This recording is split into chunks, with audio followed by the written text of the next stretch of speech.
All right, we are officially back and joined by Bungied2TheTree and Retro for this very awesome MLG 420 Pro Pokemon Sword and Shield category. Welcome, guys. Could you tell us a little bit about what you're gonna do? Welcome, guys. Could you tell us a little bit about what you're gonna do?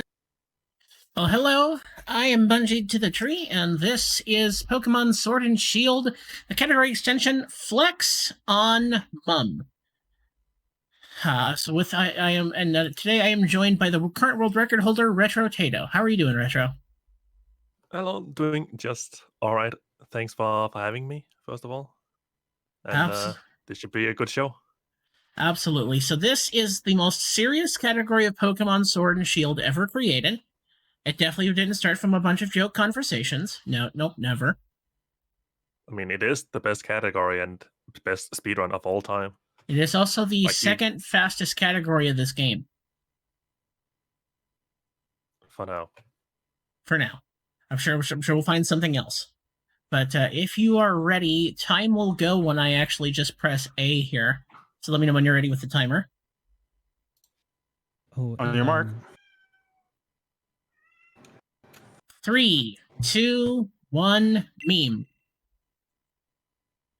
I like memes. By the way, guys, sorry to cut you off, but we do have a few donations. So whenever you're ready, right now is I'll get you in. All right, so full mask off here. This run is 70% cutscenes. So including this opening cutscene. So how this category started was just a conversation in the PSR Discord. Like, it's just so one of the more puzzling things people point out in this game when it starts is that so your mom, when you get there, gives you a modest starting loan of about 30,000 Pokedollars. And we thought, well, what's the most irresponsible thing we could do with that? What do you think, Retro? I mean, we absolutely do need to dress fancy for our big adventure ahead of us, I would say. Absolutely. And just so happens, in the town of Wedgehurst, there is a beautiful Arcanine t-shirt that happens to be exactly 30,000 Pokedollars. And it's the only t-shirt in there, or whatever clothing that is actually worth 30,000 Pokedollars, so it adds up perfectly. It's almost like Game Freak intended us to actually make this category. And you see that awesome Charizard pose that the champion takes there. If you spin your control stick, you can actually do that pose too and kind of flex on them all. So the goal is to go buy the t-shirt and flex on your mom. And yeah, this category was actually technically first run in December by Shenanigans.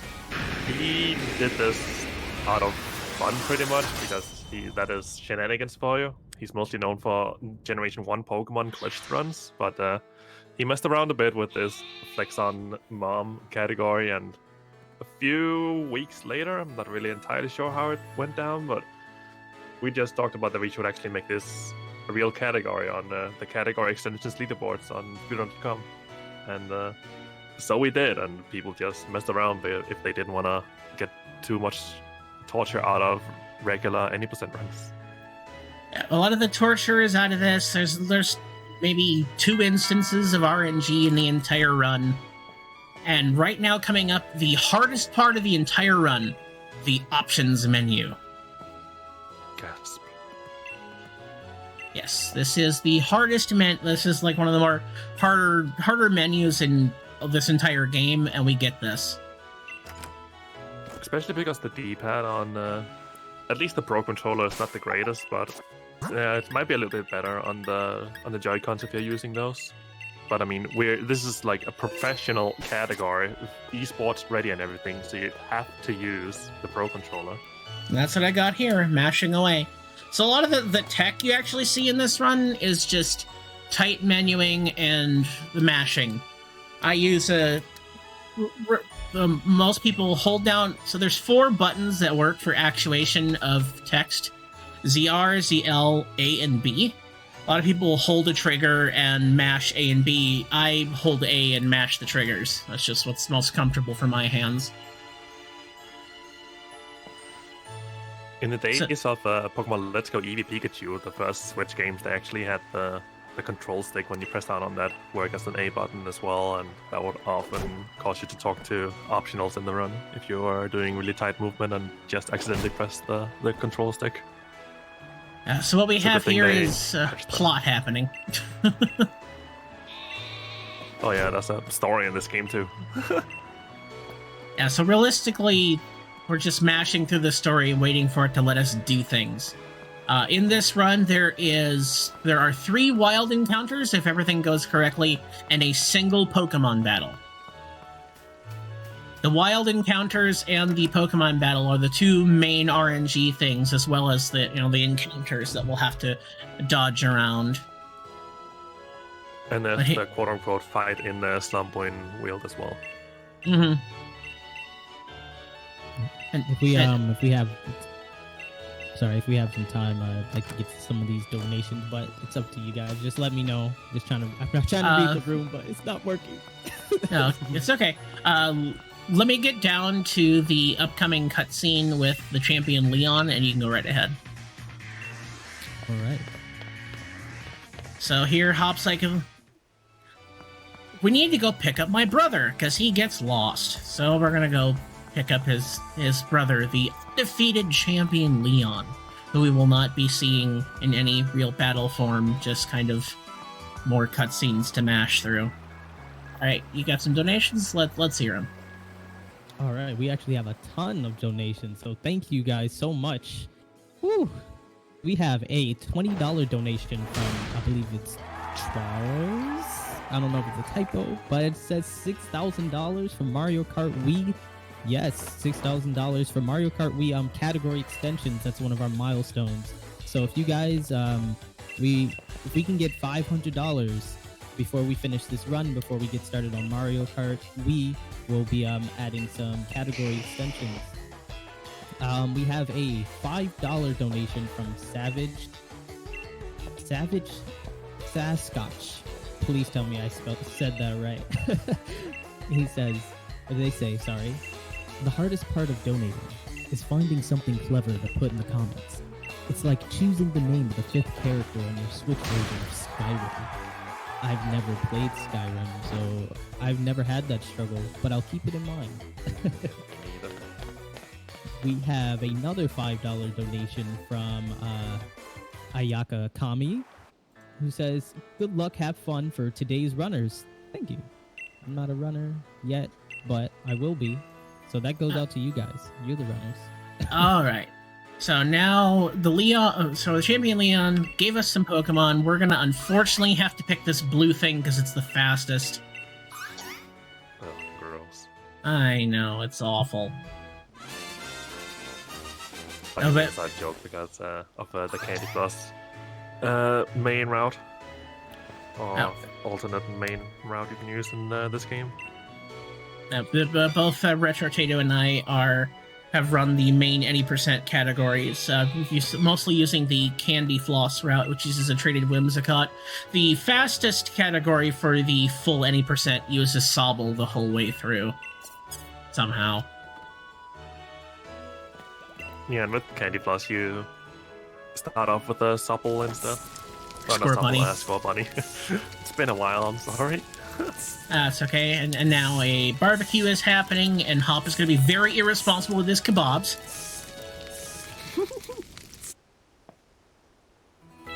Oh no, not like this. Alright, and now we get to have the only fight of the entire game. Or this entire category. We're going to face Hop. Hop will have 2 Pokemon. He will have a Wooloo and the Score Bunny he just picked. He will always choose the other starter that's weak to the one you chose. So if you choose Rookie, he will have Sobble, and if you choose Rookie, he will have the Sobble. Alright, so he's, Hop is much maligned because he's very chatty. Our hope here is that we do not crit. Because if we crit, he has some extra text box and we get some free time loss. In the practice run I did this morning, I one-shot his bunny. With a crit. Yeah, I did some research on that. Like, there are different natures in this game on your Pokemon that basically change your stats depending on what nature you do have.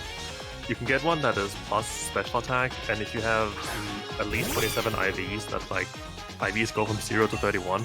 So it's top IVs and plus special attack, then you have a 1 in 16 chance of one-shotting without a crit on the Score Bunny. Alright, and we didn't get the... We didn't get the crit. Also, type matchups.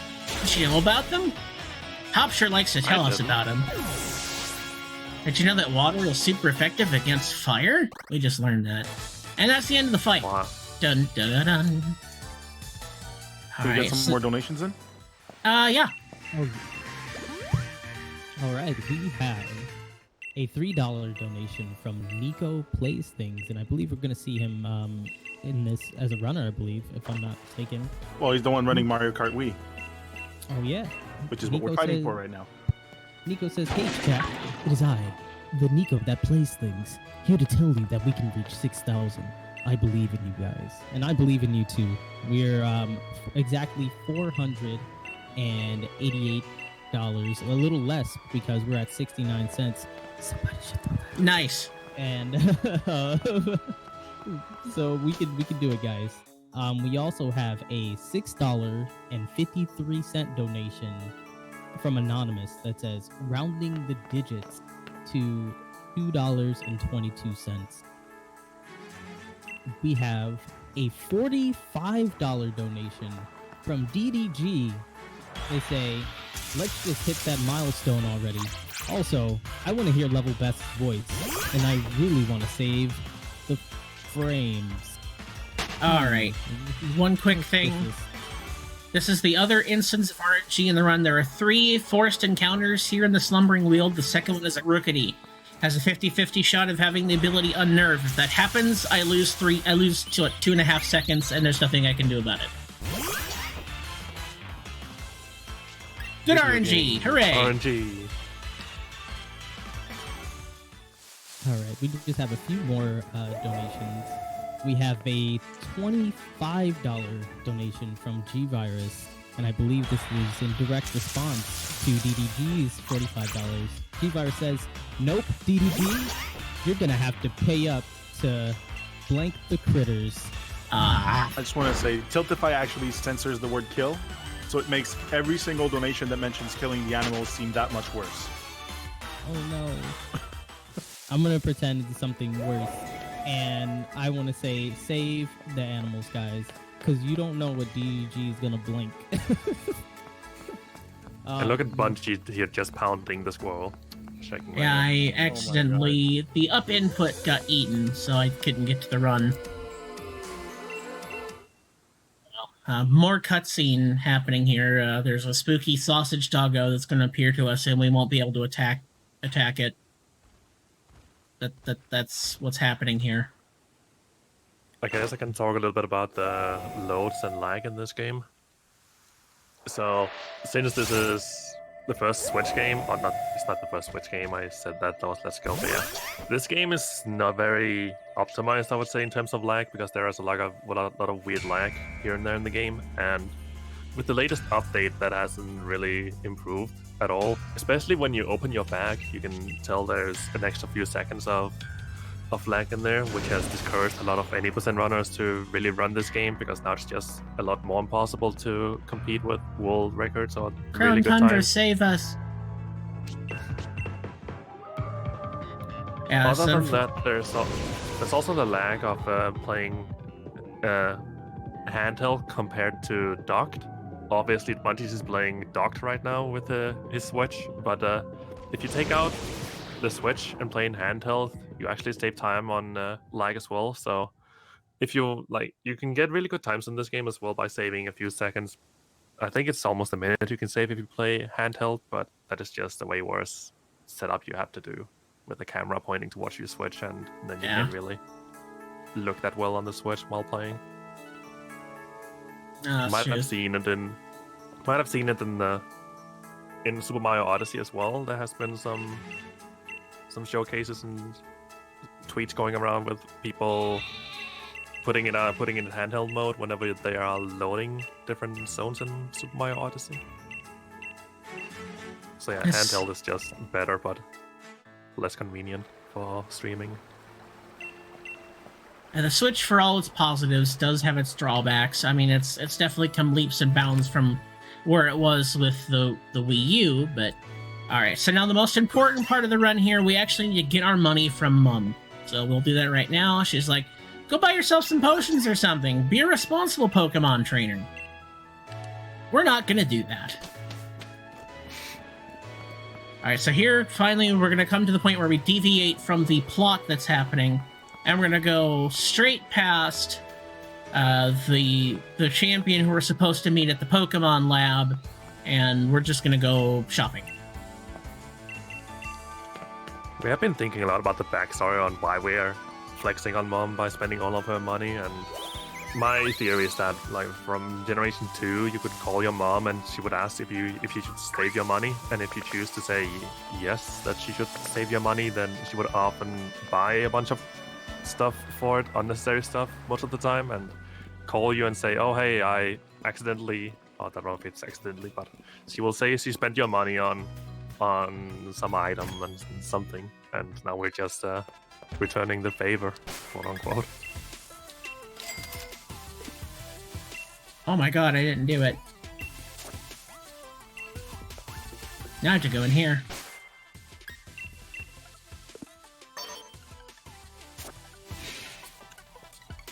Yeah, so I screwed up a menu there to put on the t-shirt. Do we have time for a couple more donations? You got time for one more as I'm running back to finish the run. All right. We have a donation from Desert Eagle 417, a $30.47 donation. He says, "Well, I was gonna donate $5 per death, but I only died once. So let's just call that a really expensive one. Yo, thank you so much, Desert Eagle." If you got any flex or dab emotes out there, chat, I want to see them flying as I'm about to end the run. Time is coming up here when you hear the doom from me finishing the Charizard pose. That's time. And it's coming up in a second. We can also quickly mention that we are actually playing as a boy here, because if you're playing as the girl, she would be wearing the cardigan when equipping the t-shirt from the shopping menu, so the boy doesn't, and that's optimal. And that's time. Boom. GG. And that is Flex on Mum. It's kind of a complete joke, but it's a fun little run. It's definitely, I feel like it's improved my menuing, despite the fact that I did not show it off there at all. Did you just call it a joke? I heard that as well. My run sure was. I feel personally attacked. That's 20 seconds off PV. Come on. Mom's kind of judging you right now. She's like, she does that. She's looking at you like. Oh. But if you notice, she'll smile when you're doing the spin, and then you're just like, just watch her eye. And that's it. That's Flex on Mum. If you're interested in getting into it, speedrun.com, look for Sword and Shield. It's in the category extensions. From there, you can join the newly minted Switch Pokemon speedrunning Discord and all the other Discords for Pokemon speedrunning. If you're interested, you can always reach out to me. I'm Bungied2TheTree. If you want to do that, I mean, this is a lot of fun. A little time killer. Nothing. It's not too intense. You're not going to spend 4.5 hours only to die to Piers halfway through. And that's it. All right. Well, thank you so much for being here and showing us that amazing category. I'm a little worried about the next few runs because I'm not sure how we'll top it, to be honest. The only way to reach 6K is to get those category extensions for Mario Kart Wii. That's how. Absolutely. Get that 6K in. Thank you, NoReset, for having us. And have a great day. Get that 6K. Hype! Hype!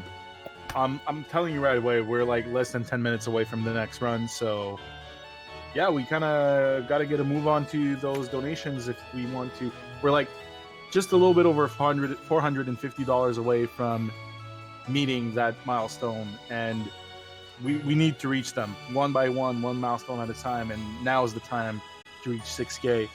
So we're just gonna go for a quick setup, and then we'll be right back.